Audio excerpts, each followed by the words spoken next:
அதான் உனக்கும் நல்லது, உன் குடும்பத்துக்கும் நல்லது. நீ என்ன பேசுறேன்னு தெரிஞ்சுதான் பேசுறியா? உன்னை பொண்ணு பார்க்க வந்த அந்த பணக்கார வீட்டு பையனோட அம்மா எங்க அம்மா தான்.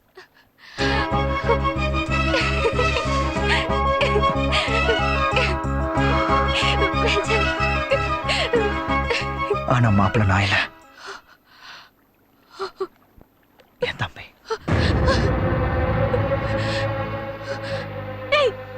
நீ சுயநினைவோட தான் பேசுறியா? இல்ல உனக்கு ஏதாவது கிறுக்கு பிடிச்சிருக்கா? நான் காதலிச்சது ஒண்ணு, கல்யாணம் பண்ணிக்க நினைச்சது ஒண்ணு, உன் தம்பி இல்ல. ஏன் இப்படி மனசாட்சி இல்லாம பேசுற? மனசாட்சி இருக்கிறதுனாலதான் நான் இன்னும் அந்த மகாலட்சுமிக்கு மகனா வாழ்ந்துகிட்டு இருக்கேன். உனக்கு தெரிஞ்ச வரைக்கும் இப்ப நான் ஒரு பணக்கார வீட்டு பையன். ஆனா உண்மையை சொல்லணும்னா நான் ஒரு அனாதை.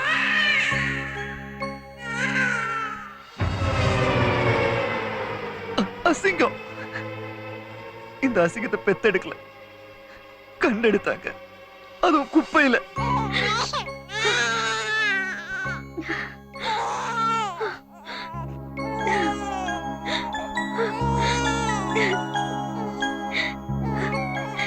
இனிமே நான் மலடி இல்லைங்க, நானும் ஒரு தாய் தான் இந்த குழந்தைக்கு.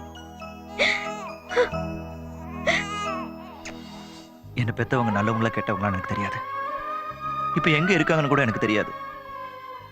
ஆனா என்ன வளர்த்த அம்மா எனக்கு தெய்வம். விஜய் நமக்கு குழந்தையா கிடைச்ச நேரம் மலடியா இருந்த நான் கூட கர்ப்பவதியான. நமக்கு வதன் பிறந்தான். ஆனா இந்த நிமிஷம் வரைக்கும் விஜய நான் பெத்த பிள்ளையாதான் நினைச்சுக்கிட்டு இருக்கேன். நீங்க எந்த சூழ்நிலையிலயும் தான் ஒரு அனாதைங்கிற விஷயம் அவனுக்கு தெரியக்கூடாதுன்னு என்கிட்ட சத்தியம் வாங்கியிருக்கீங்க. இது வரைக்கும் நான் காப்பாத்திட்டு வரேன். இனிமேலும் அதை காப்பாத்துற சக்தியை நீங்க தான் எனக்கு கொடுக்கணும்.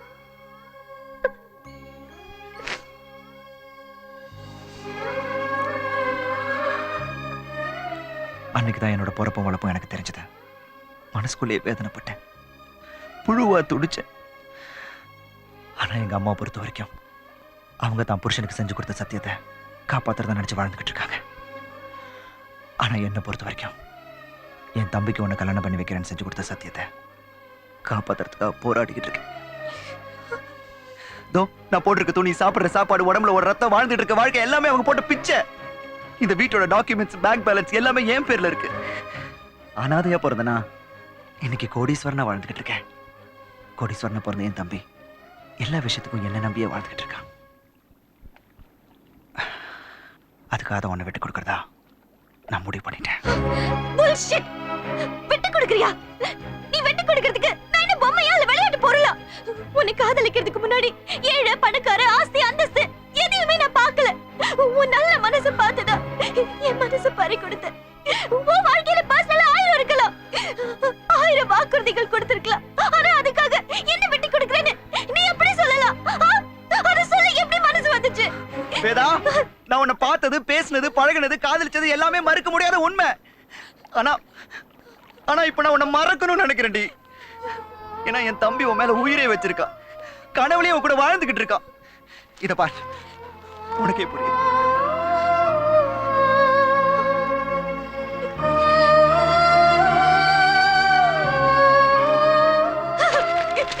நடிக்கிறேன், நல்லா நடிக்கிறேன். மனசுக்குள்ள ஆசையும் கனவையும் வச்சுக்கிட்டு விட்டு கொடுக்கிற மாதிரி நடிக்கிறேன். ப்ளீஸ்டா, நீ எனக்கு வேணும். நீ தான் என் உயிர், நீ தான் என் உலகம். ப்ளீஸ் என்ன புரிஞ்சுக்கோ. ப்ளீஸ். என்னால எதையும் தாங்கிக்க முடியும், ஆனா அவனால முடியாது. நீ இல்லைன்னா அவன் செத்துருவான். அவன் செத்துட்டா எங்க அம்மா செத்துருவாங்க, எங்க அம்மா செத்துட்டா நானும் செத்துருவேன். நான் செத்துட்டா நீ நீ எடுக்க போற முடிவுல தான் எல்லாரோட வாழ்க்கையும் இருக்கு. உன் வாழ்வா இல்லை என் சாவான்னு நீயே முடிவு பண்ணிக்கோ.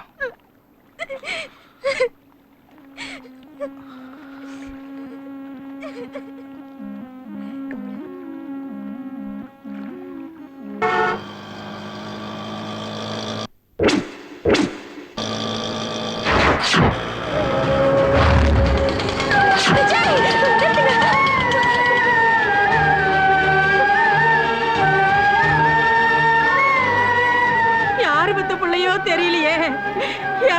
காதலிச்சு ஏமாத்திட்டு போனான்னு தெரியல, இப்படி மருந்த குடிச்சிட்டு செத்து போய் கிடக்குது. ஐயோ, இந்த காலத்து பொண்ணுங்களுக்கு இதே வேலையா போச்சு. காதலிக்கிறது, ஏமாத்திட்டு போயிடுறது. இவளுங்கெல்லாம் எப்பத்தான் திருந்துவாளுங்களோ.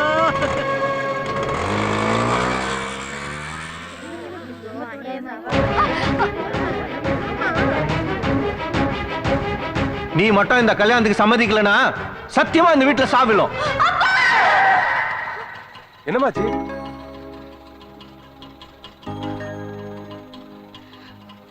ஒண்ணும் இல்ல, போலாம்.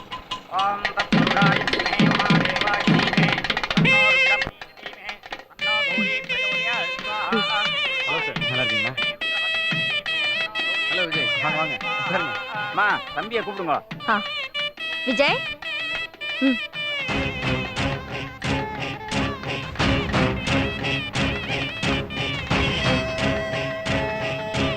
வாங்க. என்ன சுவாமி? மாங்கல்யத்துல குங்குமம் வைங்க.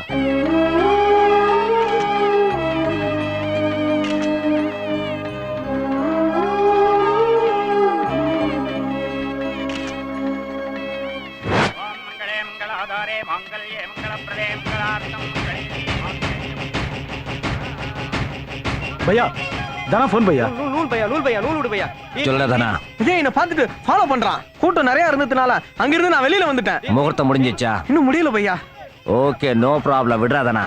அவனுங்களை நைட்டுக்குள்ள தூக்கிட்டு. ठीक है பையா. என்ன விஜய், இந்த நேரத்துல எங்க போன? இல்லம்மா, அந்த ரவுடி சத்யா தம்பி இங்க வந்திருந்தான். அவனால வதனுக்கு ஏதாவது ஆபத்து வந்துருமோன்னு தான் போனேன். என்னை பார்த்த உடனே ஓடிட்டாங்கம்மா. ஏன்டா கவலைப்படுற? நீ இருக்கும்போது அவனுக்கு எந்த ஆபத்தும் வராது. இந்தா.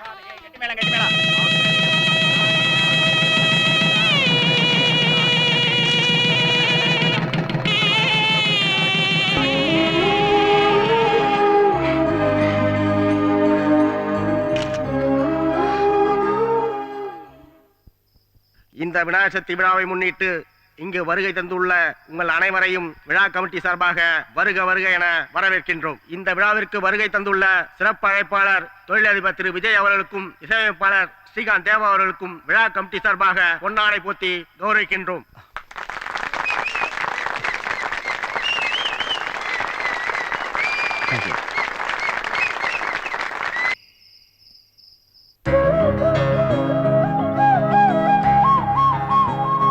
பாத்து போமா.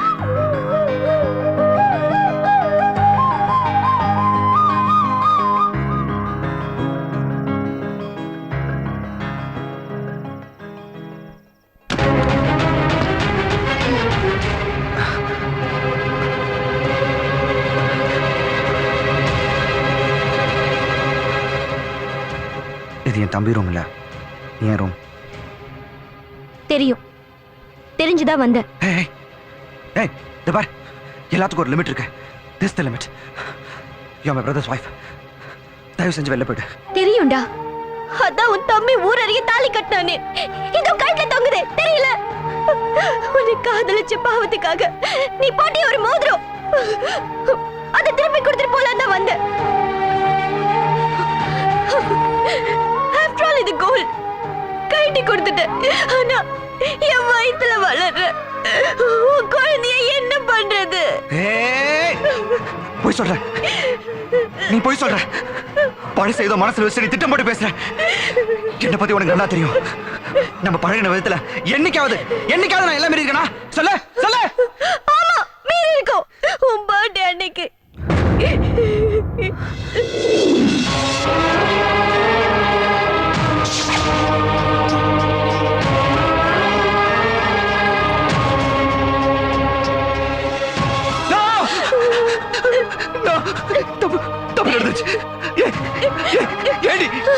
முன்னாடியே சொல்ல. நான் கர்ப்பமா இருக்கேங்கிறது எனக்கே இன்னைக்குதான் தெரியும். ஐயோ ஐயோ, தப்பு பண்ணிட்டேன். என்னைய நம்பிட்டு இருந்த தம்பிக்கு துரோகம் பண்ணிட்டேன். எங்க அம்மா முகத்துல எப்படி விடுப்பேன்? உன் வாழ்க்கையை சீரழிச்சிட்டேன். தம்பிக்கு என்ன சொல்ல போறேன்? எல்லாருக்கும் என்ன பதில் சொல்ல போறேன்? ஐயோ, நீ ரொம்ப நல்ல வேண்டாம். அதனாலதான் நான் உன்னை மனசார காதலிச்சேன். உன் தம்பிக்காக நீ வேணும்னா உன் காதலை தியாகம் பண்ணலாம். ஆனா என் வயித்துல வளர்ற குழந்தைக்கு நீதான் அப்பா.